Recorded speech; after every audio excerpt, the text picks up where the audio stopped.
Do the All Blacks have a situation at 6? And of course, this has only come to the surface because of the injury to Shannon Frizzell.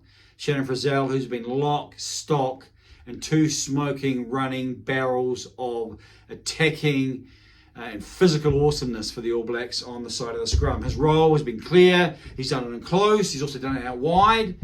And that has been a big part of giving the All Blacks their go forward.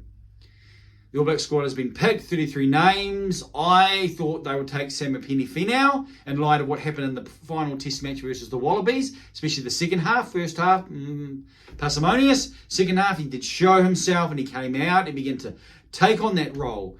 And considering the importance to Shannon Frizzell's role in the DNA of how this All Black side are playing, then Samu Penifenau seemed like he should go.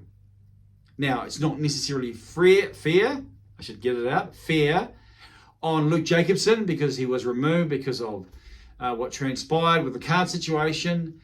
So not necessarily fair to pin the blame on him for not being able to perform that role because he didn't have the opportunity, but he's a different player. That's not his game. They call him concrete shoulders for a reason, and it's not because he runs into people with the ball in hand with his shoulders. It's because he runs into people with his shoulders when he makes a tackle. And so that's not his game. And so when you look at the other players in the squad who can play that top of 6. I mean, I'm obviously been a fan of Scott Barrett at 6 and Shannon Frizzell at 8. So Shannon Frizzell can still play his same role, but play it from the boot and have another big man at 6 and Scott Barrett. Now, while Brodie Retallick is injured, that's more difficult. But there's Tupu Vai'i. Tupu Vai'i can also play 6.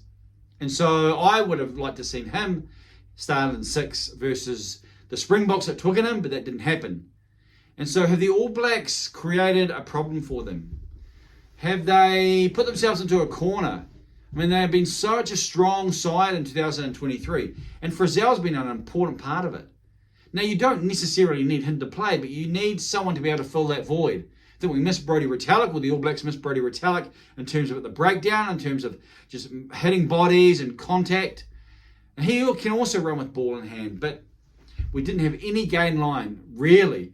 We weren't causing the Springbok defence to have any real type of cause for concern, except maybe with Cam Roigard and his one attack from the base.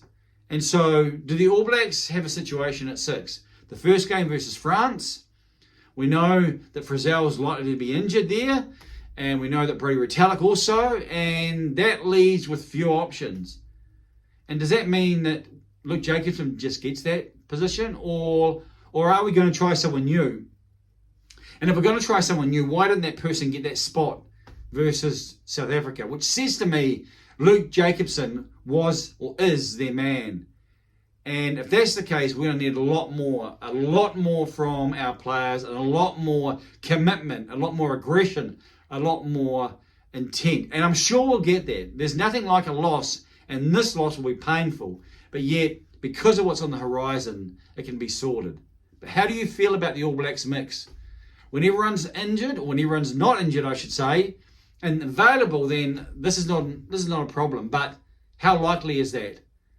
And is Samu Penifenau, his loss, his exclusion from the squad now being felt even more so? Yes, just a new guy. Experience is so vital, yet our mix and our balance doesn't seem quite right in the loose forward trio. And I think the contest versus the Boks at Twickenham can be a positive wake-up call for the All Blacks selectors and coaches to understand what they need and to do something about it moving forward, both as they prepare, but also whom they select. What say you?